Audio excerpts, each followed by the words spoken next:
Well, thank you very much. Good afternoon to all of you. I want to begin by expressing my appreciation to Samantha and the Lieutenant Governor for inviting us here today. As we often say, anytime there are two or more gathered that want to talk about coastal issues, we're going to show up. And here we are today. A lot of familiar faces in the audience. We have been in front of you many times. Many of you have heard this presentation that you're about to hear today. And I want to start today by the same way I started in the Plaquemines Parish Council meeting the other night. I recognize that there are concerns with this project. I recognize that some of you are outright opposed to it. And there is nothing that I can say or do that will change your mind. And I have to respect that. But I'm here this afternoon to have a productive conversation. I'm not here to be called names. I'm not here to be yelled at. I'm here to give you information, let you make your own decisions, and to let you know that the team at CPRA wants to hear from you. I know that many of you have concerns about the lack of specificity in mitigation measures that are called for. And that's going to change over the next couple of months. And so Brenda and I and our team at CPRA are going to back out in the public before we have a final EIS to talk with residents of Myrtle Grove, to talk with the shrimping industry, to talk with the oyster industry about what our plans are to address your concerns. And I want to address one thing right out of the gate. We have taken a fully baked plan before to the public and said, this is what we're going to do, this is what's going to happen, live with it. And it's going over like a lead balloon. So we took a different approach with this project. The draft EIS, as I'm about to outline, outlines all of the negative impacts, it outlines all of the positive benefits, and it outlines the base, the floor of the mitigation strategies the state will deploy to address concerns. It outlines the floor. There is $300 million in mitigation and contingency funds that are set aside for this project to address concerns and to mitigate for negative impacts. So please know that. Please know that I'm committed, Brenda's committed to working with all of you to address concerns. The invitation from the Lieutenant Governor's office came via email. And the same email was sent to members of the public. And in the email it said, please come to hear the facts. So that's what I'm here to talk about. I don't spew propaganda. I don't spew falsehoods. I don't tell lies. I don't try to scare people. I'd ask that you do the same. If you're here to hear the facts, have an open mind, and let's stick to the facts. And so I want to begin with this slide. And so as many of you know, on March 5th, the United States Army Corps of Engineers and the Louisiana Trustee Implementation Group released a draft environmental impact statement and a draft restoration plan associated with the Mid-Barataria sediment diversion. The draft restoration plan, it's two separate documents, all focused on the same project. The restoration plan itself outlines all of the mitigation strategies that we as a state are looking at deploying. Again, the bare minimum, the floor of the mitigation strategies that we are looking at deploying to address some of your concerns. And the draft EIS itself outlines all of the positive benefits and negative impacts associated with moving forward with this project. Let's see if I can. So when we talk about an environmental impact statement, what are the things that are analyzed? This is not a comprehensive list of all the things that were analyzed by the federal agencies and state agencies that are part of this process. But you can see here the list is extensive, just a scaled down version of it. A lot of these issues are the ones that you raise. From recreation, including fishing, recreational use of the Barataria Basin, threatened or endangered species, water quality aspects, marine mammals, essential fish habitat, commercial fisheries, aquatic resources, just to name a few. All of these were thoroughly analyzed by the federal government and the state agencies that are a part of this process. To be clear, this is not the state of Louisiana's EIS. This is the United States Army Corps of Engineers EIS. They are the lead agency for the environmental impact statement. We are the applicant for a permit associated with this project. The timeline, as you just heard earlier, March 5th, the draft environmental impact statement was released. It was originally for 60 days for the public to have put their comments on the record. And as you just heard earlier in the board meeting, it was actually extended another 30 days to June 4th is the final date to get your comments. So why is this important? This is the process we have been talking about for the last 4 or 5 years when it comes to the diversion program.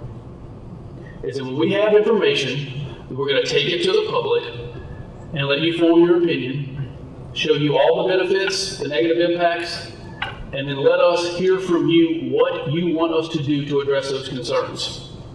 By you participating in this process, you are forcing, not us, but the federal government to look into your concerns, to analyze your mitigation ideas. And so moving forward, once the public comment period closes on the draft EIS, there will obviously be an analysis of all those public comments.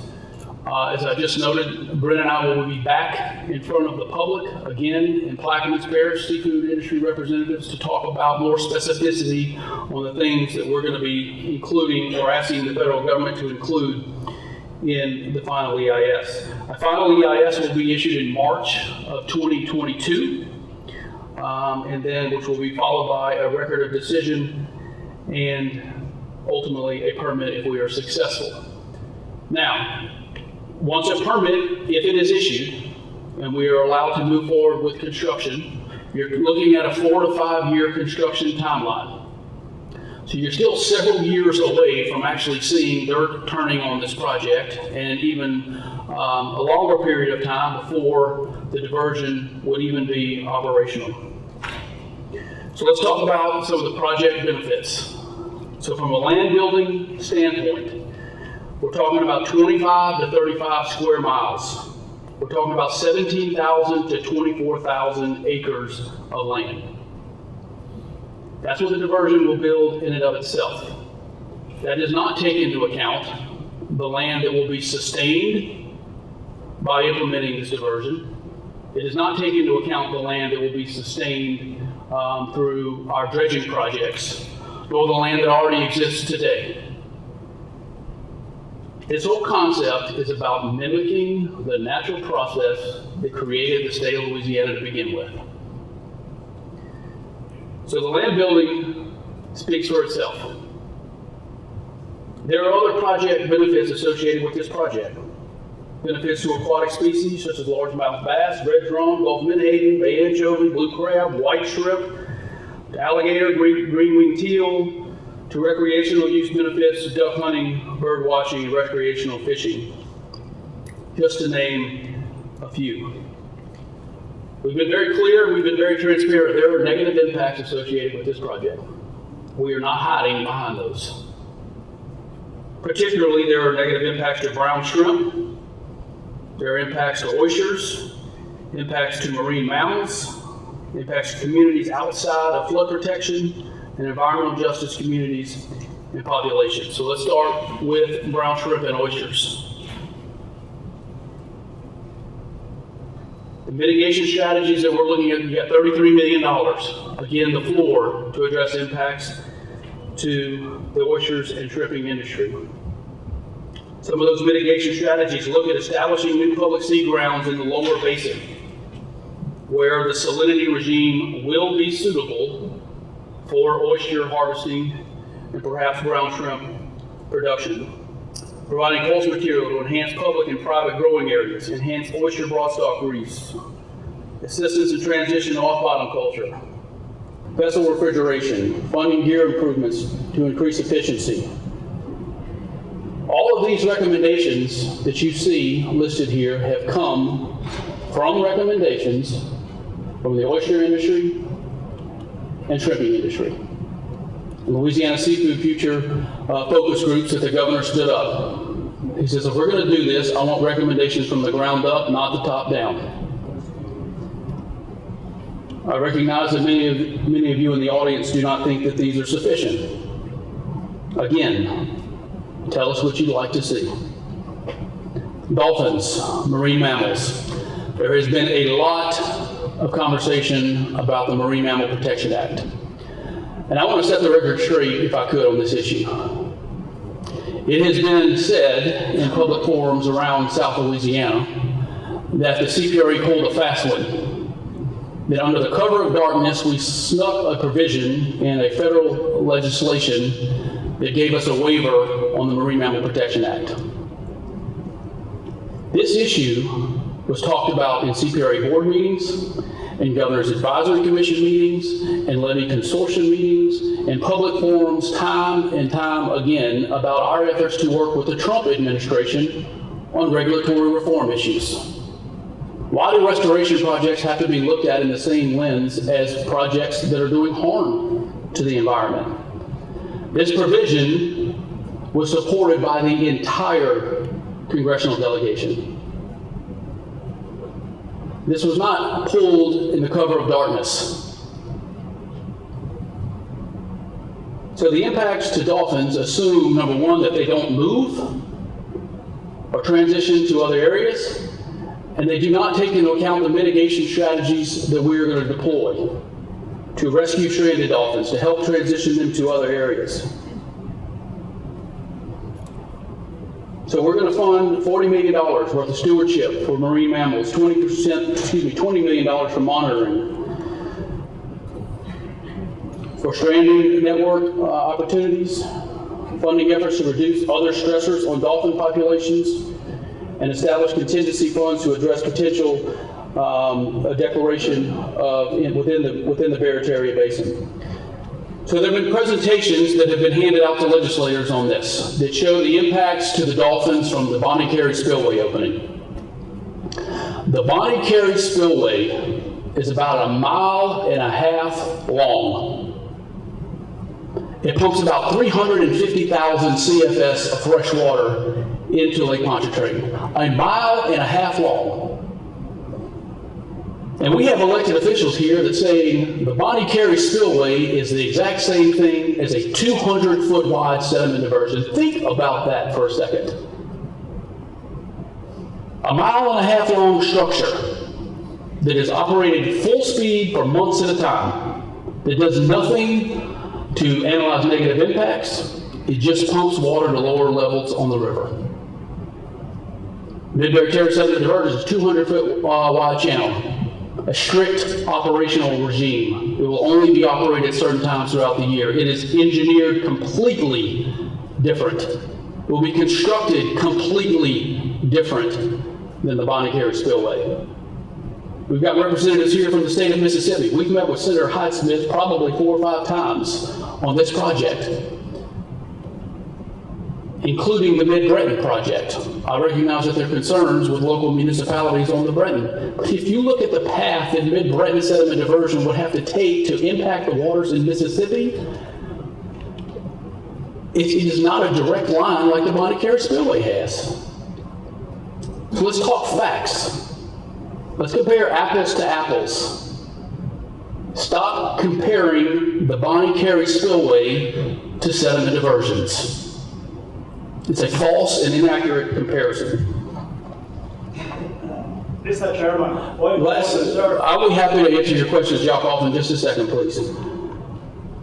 And I'll leave you with this. I know that Mr. Warren Lawrence is here from Myrtle Grove. We've met with those communities several times about their concerns about elevated water levels. And I'm not going to get into those issues today. This is about seafood and the impacts to marine mammals, which I know many of you are concerned about. But the bottom line is this, is doing the same thing over and over and over in coastal Louisiana and expecting a different result is the definition of insanity. We're fighting 80 years of land loss. And that land loss crisis started when we levied the Mississippi River. Before the Mississippi River was levied, we were catching shrimp. We were harvesting oysters. We were catching fish. And we were building land because the river was allowed to do the work for us. And so that's what we're trying to do here, is recreate the process that created the state of Louisiana to begin with. Yes, there's going to be impacts. Yes, we'll be catching shrimp further out. Yes, we'll be harvesting oysters further out. But if we do nothing, the estuary is going to die. Dredge, excellent point. All we have done up to this point in the coastal program is dredge. Literally hundreds of millions of dollars, billions of dollars have been spent of dredging the Mississippi River, dredging areas offshore, and pumping that inland to create land. This year alone, we have three, please let me finish. We've got rocks somewhere, but we're going to continue to do that. This year alone, we have 3 projects going into construction in Plaquemines Parish that will create 3,000 acres of land in Plaquemines Parish by dredging. But the second we create land through dredging is the second it disappears. It is true. Look at some of the marsh creation projects that we've built. Have to either mail your comments to this address to the United States Army Corps of Engineers New Orleans District Office. Again, the public comment period was extended to June 3rd, or you can go online with the nationalparkservice.gov/Mid-Barataria sediment diversion, or you can call and make your comments on a voice recording. So I'm happy to, I don't know if I'm taking questions here. I'm going to give a quick, and then we'll take questions. Okay. Thank you, Chip. Thank you, Chip, Brian, Brandon, Teresa. This is a difficult conversation to have, but just for the record, this is, I believe, the first time ever, maybe in many years at least, CPRA has come to a CP Promotion Board meeting. So we do appreciate you all coming here today and giving your explanation. So thank you very much. I'd like to introduce the Lieutenant Governor for a presentation. Thank you, Chip. I want to thank you for your team for being here, and thank everyone for being here. I'm going to go through my presentation pretty quickly because I know there's a lot of questions, and you know, one of the things that is disturbing to me, and when I went over to Mississippi to learn more about, I'd never seen before we did so much promotions for a coastal project. And I'm going to start with a little video that CPRA did. Great piece.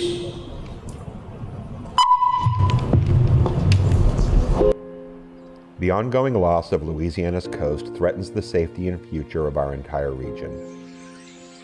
Without action, our communities, culture, livelihoods, and abundant natural resources are at risk of being washed away. The Mid-Barataria sediment diversion will harness the power of the Mississippi River to help restore the health of our coast and build and maintain thousands of acres of wetlands that act as a buffer from hurricane storm surge. Stand up for Louisiana's coast and all that it supports by telling decision makers a future without the Mid-Barataria sediment diversion is a future that we cannot afford.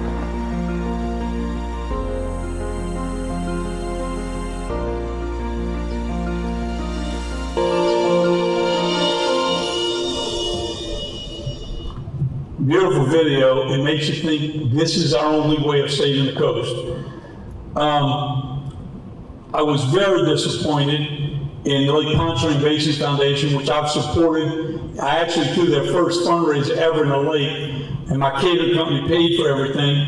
To see Chrissy put an article in the paper and use the head of the Shrimp Association's picture on a shrimp boat. Anybody who read this thought A.C. Cooper was in favor of the diversion. Another one says sediment diversion will rebuild land and the economy. It's not a sediment diversion. 90-something% water, a little bit of sediment. Full-page ads, and you're right, we didn't pay for these, but many of the people that did pay for ads and advertising received funding through channels that leads back to the same place. You know, I can't understand, everyone knows when Congress wants to pass something they don't want you to know about, they do it at 11 o'clock on Friday night, because we're out partying in Louisiana. At 10:57 on a Friday night, February 9th, 2018, when no one was paying attention, an issue for a waiver for the Marine Mammal Act was done. The largest diversion ever, and we're going to waive it. And instead of knowing the true effects to the dolphins and the turtles, we're going to monitor for 5 years after we spend $2 billion. Now, Chip, if we're wrong, and it causes the damage that the scientists here today from Mississippi says it will cause, we wasted $2 billion. And it's a 50-year plan. If it takes an extra year or two to do the full environmental impact, wouldn't we want to know that up front? Matter of fact, this is a dead zone projected by the scientists from Mississippi. You know, this is what a dolphin turtle looks like, and it's not fresh water. It is polluted water. I believe it's the second most polluted river. And you said, right, 100 years ago the river was wide open. It wasn't polluted. And we didn't have dams upriver that kept all the sediment up there. We can't use 100 years ago to say we're going to recreate what was out there. And you know, I'm sure the shrimpers would love to have refrigeration on their boats, but they're not going to need refrigeration. We know all life starts and is nourished in the Mid-Barataria Basin, in the estuaries, the rich marshes of Louisiana. So there won't be no shrimp offshore. They're going to need fuel tanks to go to Mexico to get shrimp. We got an opportunity to grow our seafood industry and nourish an industry that's been around forever. We all know the oil field's declining. Listen, we don't need a 50-year plan. 50 years we'll be having the Grand Isle fishing right here in Baton Rouge. And we've got enough money for the BP to save our coast. God help us if we waste this money. Now, they say we've got to do something. And I'm going to go through this because I spent 3 years fighting for a plan that would save Plaquemines Parish. When I got elected, I didn't have a clue what I was going to do. But Earl Armstrong did. Earl Armstrong had 2,000 head of cattle when Katrina hit. And he took me out and he showed me a pass. And he said, "They're the only cattle that survived Katrina were on that ridge." That ridge was pumped before Hurricane Betsy. And it's still there. I said, "Take me in, I know what we've got to do." So we went to work. Well, first we looked at the coastal projects that the state had planned for Plaquemines Parish. Over $1 billion, not funded. If they're all in place, it wouldn't run a storm surge less than a foot. So we went to work. We went to Vicksburg and partnered with the Corps of Engineers. And we began to work on a plan to save Plaquemines Parish. You see, we couldn't raise the levees because there's not enough land. We had to do it outside the levee. So we came up with a plan, a berm, a ridge.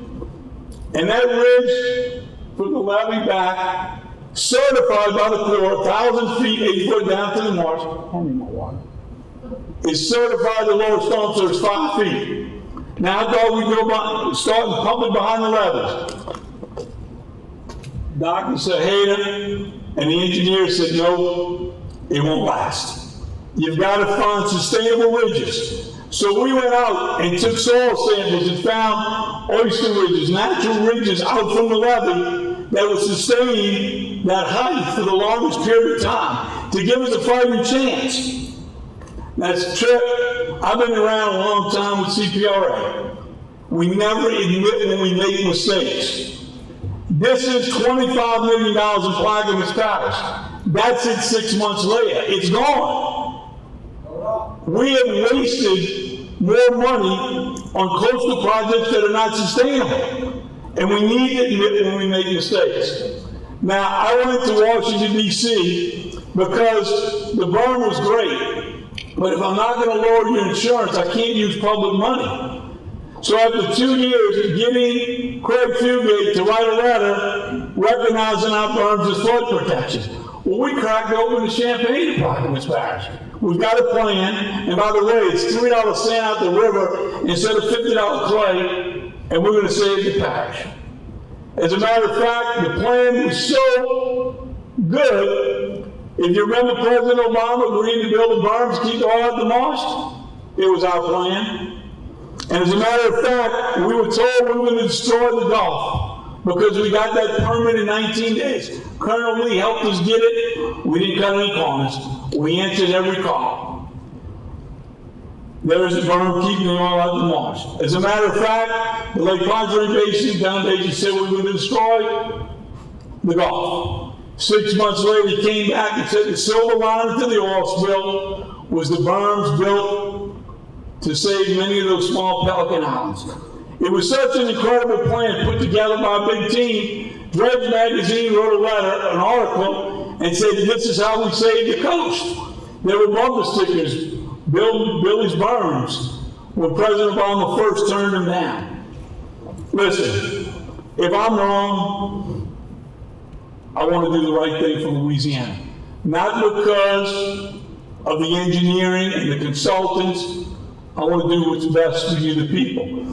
The estimates from the dredge companies, with the $2 billion we're going to build, and by the way, I don't care how much land it builds, it's not going to build land above the water level, so it's not going to lower storm surge. And the mayor of New Orleans just wrote a letter supporting it. Mayor, in 10 years, if we don't have another Katrina, sea rise is rising, and your wall is sinking. FEMA's going to come in and say, raise your wall 3 feet, and no one in New Orleans has 100-year protection. Where are you going to get the billions of dollars? Now, if we built the berm in our lifetime that lowered storm surge 5 feet, we could buy an extra 50 years. It won't give us any storm surge reduction. We've got pumps, we've got pipes into the marsh that we couldn't run wide open because they never cleaned out the fingers. They'd come over the levees if we ran them wide open. We can build berms, ridges, and islands, create more oyster breeding grounds, enhance our marsh with the diversions, the pipes, put some control of water, because it's not a sediment diversion, it's a water diversion. And it's a dirty water diversion. And the sediment's trapped behind all the bank. It just doesn't make good sense. And Chip, the one question I got, if it's the greatest thing to do, why are we spending so much advertising, getting every elected official to write all these great articles, and the economic benefit ain't gonna matter because there's gonna be nobody left down there to eat seafood. So to try to say it's gonna create jobs, you're diverting attention. If it's the right thing to do, we ought to do it for the one reason. It's the best thing to do with the money. And I've seen absolutely nothing other than the engineers and consultants getting rich off of this that says it's the right thing to do. Why would we change the law? Why would we put in these ads that we change the law at 11 o'clock at night? That's what ought to be in the ads. Hey, by the way, we got a congressman to slip behind at 11 at night, and we're going to monitor it. Now, I'd like to ask our scientist friend from Mississippi, because he scared the hell out of me when I had to go to Mississippi to find out that it was changed at 11 o'clock at night. And he's an expert on dolphins. As a matter of fact, I learned the dolphins in the Barataria Basin in the Gulf, they protect our submarines all over the world because they got better sonar. And it's saying they're going to swim away. You're not leaving your house. They're territorial. They're the smallest animal in the Gulf. They're not going anywhere. That's why when you see them dead, they die a horrible death because they're injecting polluted water. It's not fresh. Look at what's in the river. Now, would you like to come up and say a few words, please? Thank you.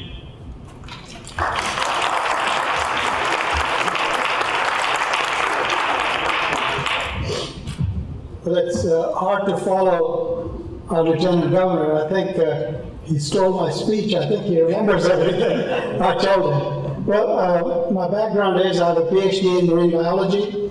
My PhD was effect of South Louisiana crude oil on fishes, and they wanted to open up the Gulf for exploration. My specialty is using marine mammals being on top of the food chain.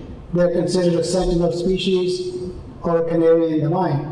And if people of our age will remember, as miners would go in, they would take a canary in a little cage, and one man stood with it and had a whistle. And when that canary died, he blew the whistle, because the next thing that would happen was all of the other guys would be dead.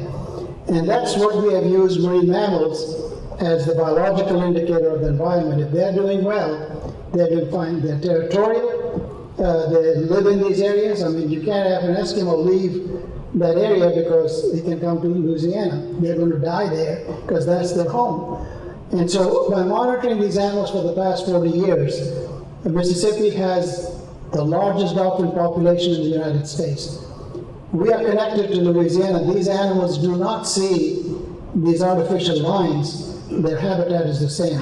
Britain Sound, Chandelier Sound, Mississippi Sound are what we call essential fish habitat.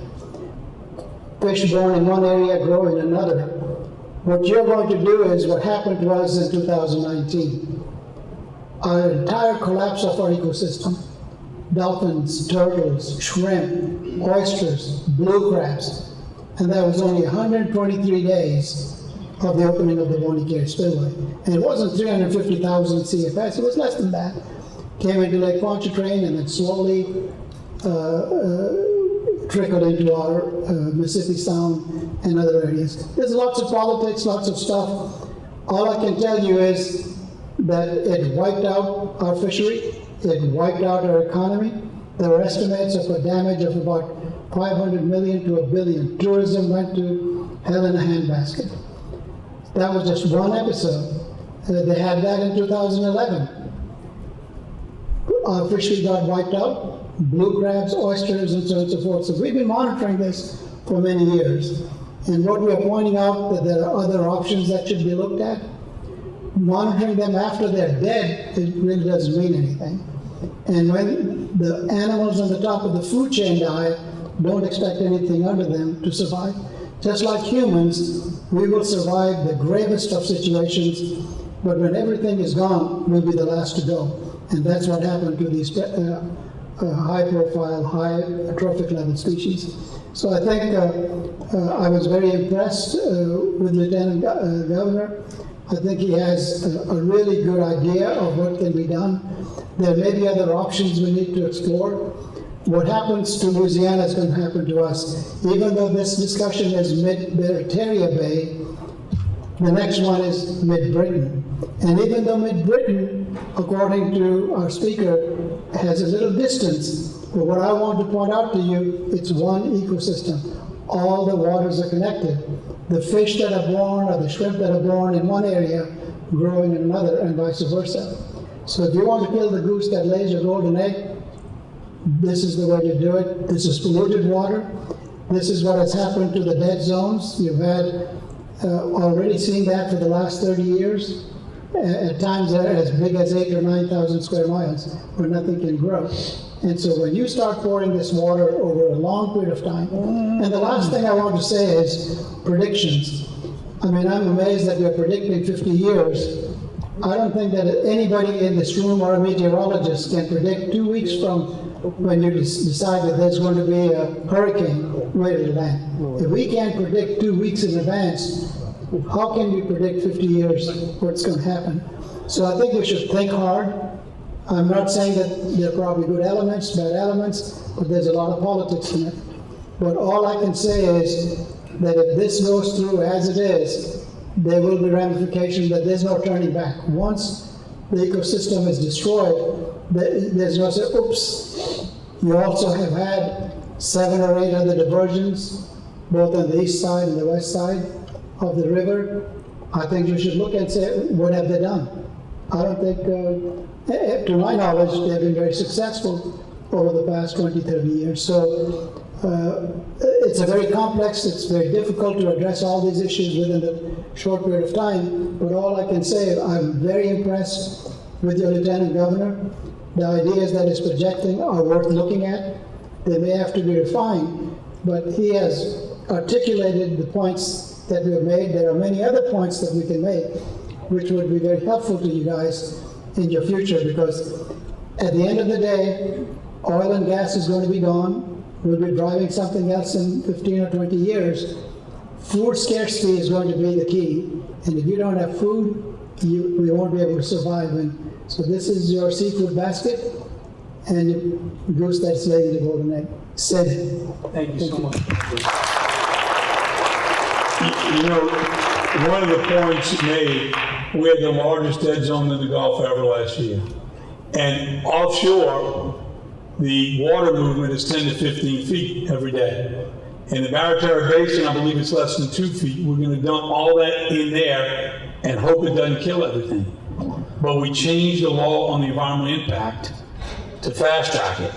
If at very least, we should do the full impact, and it says dolphins. We haven't even addressed the turtles. Ms. Ray, would you like to say a few words? Thank you for being here and coming all the way from Mississippi. Appreciate you being here. Thank you. I'm with Senator Hyde Smith's office, and I can tell you in Mississippi what it does to us and what it did before. We have still not fully recovered. Our oyster beds are gone. We had the largest oyster bed in the United States off of Bay St. Louis. They do not exist today. It takes 9 years starting from scratch. So we've got folks now trying to farm out near the islands to have a oyster industry. Louisiana is number 2 in the nation in seafood production. It could be gone. Your tourism will be gone. It will affect more than those of you that are sitting in this room, because Louisiana is famous for its seafood. Seafood is gone. Your tourism is going to be gone as well. And so I'm going to tell you, we've been opposed to this. We don't see any benefit. They have been 7 diversions since the early 50s. And doing some of the research, we couldn't find that any of those diversions have worked. How many diversions do you have to do to learn a lesson? Find another alternative. We don't want the water. It is chemicals that come from up around Ohio, from the hog farms. This will get in the soil. It is staying there. So when they're talking about your nursery and your little shrimp and your fish, they can't survive in that. So if you shut it down and you're not putting the water, the chemical is still in there. So that is a big piece of this. This is just not the fresh water, but the chemical is not going away. And I thank you. We've got somebody else, Mr. Glavin here from representing, we have a coast group that has sued the Corps of Engineers. We've got 2 lawsuits, one that's been favorable to us so far, and he represents the Gulf Coast Coalition that is against the diversion projects. And I'd like to, if you don't mind, would you mind coming up? Thank you.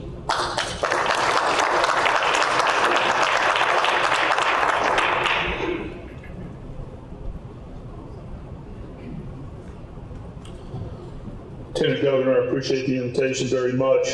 I mean, we are linked so close to each other. Mississippi fishermen, Louisiana fishermen, and from Texas, Florida, and other parts, they fish all these waters. I grew up in the seafood industry. My grandfather immigrated from Croatia and started a net making business in Biloxi, and it was operated for 70 years. And so we know how hard people work, and we know how sensitive this environment is, and we know when these diversions occur, it affects a lot. I'm also the president of the Mississippi Hotel and Lodging Association, and when we see these diversions and just the publicity alone, and Louisiana knows about it as well, the publicity is devastating to our tourism industry. There's not confidence in the seafood when they hear about these diversions and the effects that are happening, and when you see the mammals and sea life that are dying, and you hear about these oyster beds that are dead, that has a psychological impact on everyone. We're opposed to it. We need to find a better way. I agree with the Lieutenant Governor when you're passing things in the middle of the night to get leverage, political leverage, and say, hey, we all were for it. We need to look hard at it. I think those contractors and the people that are getting the contractors or the contracts are licking their chops on some big money for a money grab, and that just isn't right. And so we're going to be at the table with you and fighting this as much as we can, and to, at the end, hopefully we prevail to do what's right. Thank you.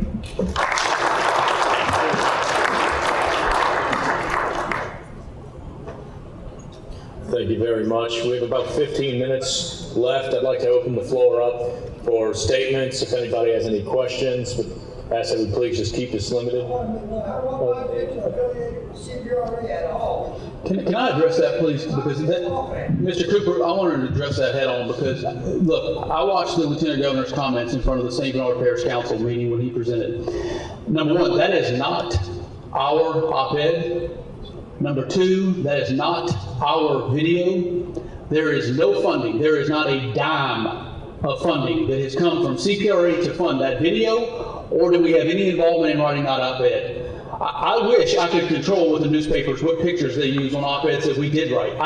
This organization had nothing to do with that picture being used on that article or that op-ed. So I give you my word on that. And Chip, I never said you did, but let me tell you, Mary now, like we don't know. I got a call from Mary Landrew that I won't discuss today, but a lot of these elected officials are scared to death to speak up because they're fearful of losing coastal money.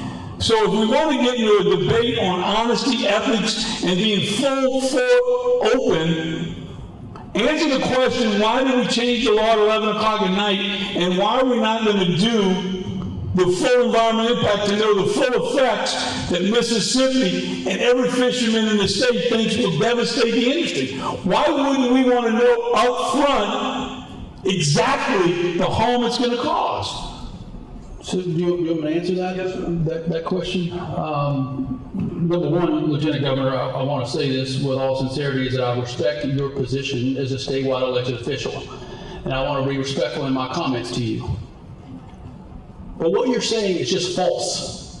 In St. Bernard Parish Council, you explicitly said CPRA is funding this propaganda. We went on a political rampage about all the things that we're funding and that we should be spending that money on coastal restoration. Every 90% of our budget is actually going to the construction of projects this year. You would know that if you showed up for a CPRA board meeting. Secondly, the Marine Mammal Protection Act.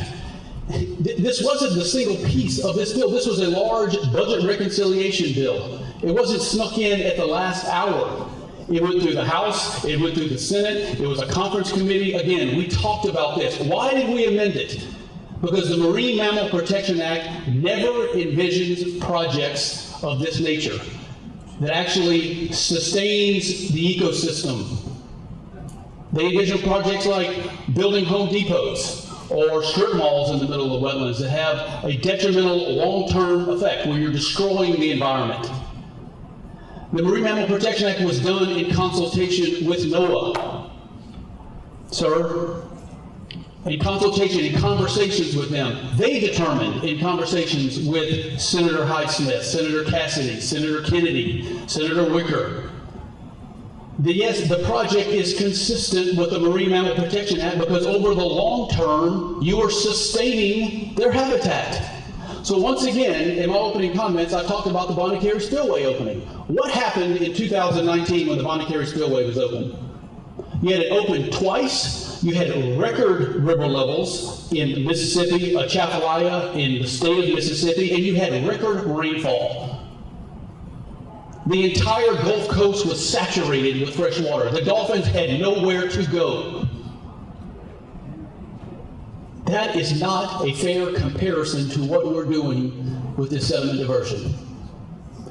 There's no way that the United States Congress, in consultation with NOAA, with the regulatory arm to take place, our congressional delegation would sign off on a waiver like that. So let's talk facts. I'd like Dean Blanchard and George Ricks behind him. Hey, Chip. Yes, sir. First people ever went to a UNO. Y'all stood up and y'all showed us this picture at the end of the river. And y'all cut a hole in the river and said the diversion built all this land.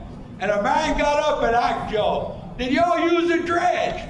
And you all said, no, we never used no dredge. But the man reached in his pocket and pulled out his phone and got video of y'all dredging it.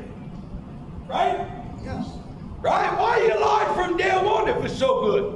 Why you gotta give the Water Institute $50 million to build a building, the rubber stamp, everything if it's so good? I did not give the Water Institute $50 million. Where is your 82% of the people for this diversion? Your statewide survey y'all just did. Where's the 82% that's for that? They live in Shreveport?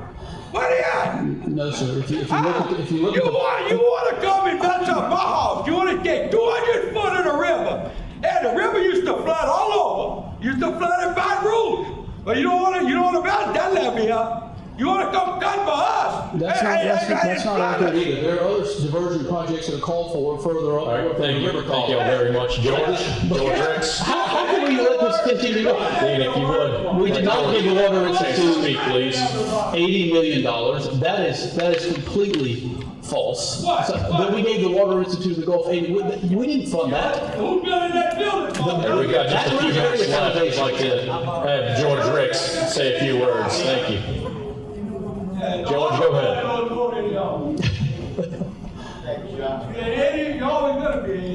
I'd like to thank Lieutenant Governor Nunez for putting on this event, and I'd like to thank Chip and Brent for coming. Y'all like Timex, man. Y'all take a lick and keep on ticking. I'll take a beat. But anyway, I'd like to make a comment. You know, Chip said an unfair comparison, comparing diversion to the spillway opening.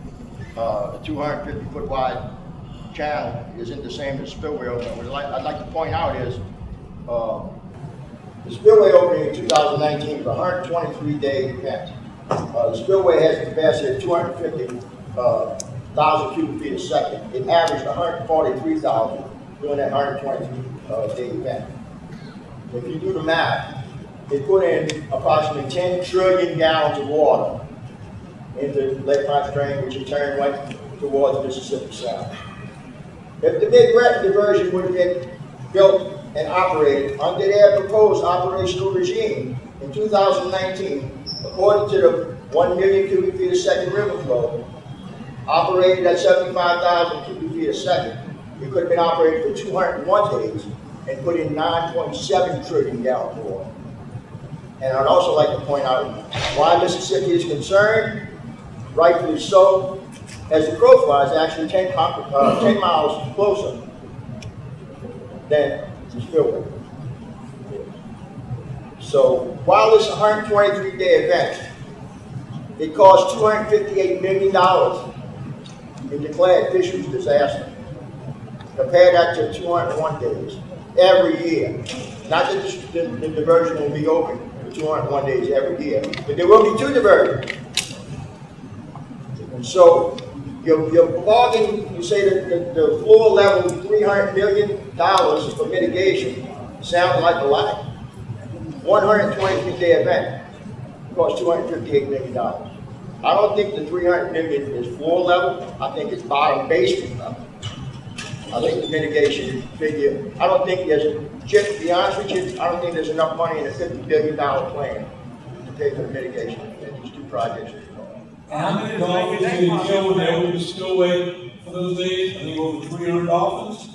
Yeah. And I believe Wildlife and Fishery canceled their agreement with NOAA to rescue dolphins. So the dolphins that were found by fishermen and Dr. Simon from Mississippi, because we weren't even looking for dolphins like we were during BP. Because I think Wildlife and Fishery no longer goes and gets rescued dolphins or rescues them. Is that my understanding? That's correct, and over 300 were killed for that spillway opening. Just do the math. Yes, sir. Yeah, I got to rebut something that Mr. Klein said earlier. talking about the east side of the river. Okay, you got the Mardi Gras Pass diversion below Pond-La-Hash Courthouse. Since that is open, they haven't harvested one oyster off the east side of Plaquemines Parish. The Robin family, the LaFrance family, Yaakov Jurgens, myself, we lost everything over there. The fresh water has covered that. All you got is alligators over there and bass. I mean, here it is, you're talking about the line going further out that you're going to make new reefs on outside. That's bull. Science is there. Look at it. Ain't nobody sold oysters out of Pond-La-Hash since when? 2012. Well, you know what I'm saying? And you saying that we're gonna, excuse me, you saying that y'all gonna enhance the saline line that the oysters grow? You're gonna grow them in cages and all. You have to go outside of Deer Island in Mississippi. You have to go outside of Brenton Island. Thank you. Sir, thank you. I would ask you, sir, just to look, we've got representatives from the Department of Wildlife and Fisheries here, don't want to put them on the spot, but look at the data on oyster production in that area prior to the Mardi Gras Pass opening up. I'll ask you to do that research. Thank you. Thank you very much. I think we're hearing the battlefield call outside. Yeah, please, I'd like to break bread with everyone here. This is very heated, but now it's time to get together, have a little fun, food, drinks, wonderful reception, and music outside. Can I make just some closing comment? I just want to really express my sincere appreciation for the opportunity to be here today. I'm not afraid to go into battle. I've taken my licks, believe me, and I know I'm going to take some more licks in the future. But look, I get heated sometimes. I can get worked up, but I really mean what I said at the beginning, is I want to work with you guys.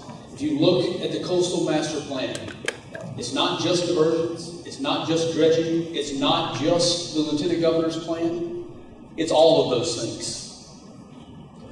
The Lieutenant Governor's approach is incorporated into the master plan. We are doing those things, but we're doing them in conjunction with reintroducing the river, with dredging, with fortifying the berms, as the Lieutenant Governor talked about, to large-scale barrier islands. It's an all-of-the-above approach of multiple lines of defense, and that's how we're going to save and restore and protect coastal Louisiana. So thank you very much. Thank you, everyone, for being here. If you would please make your way outside to our reception. Love to have you.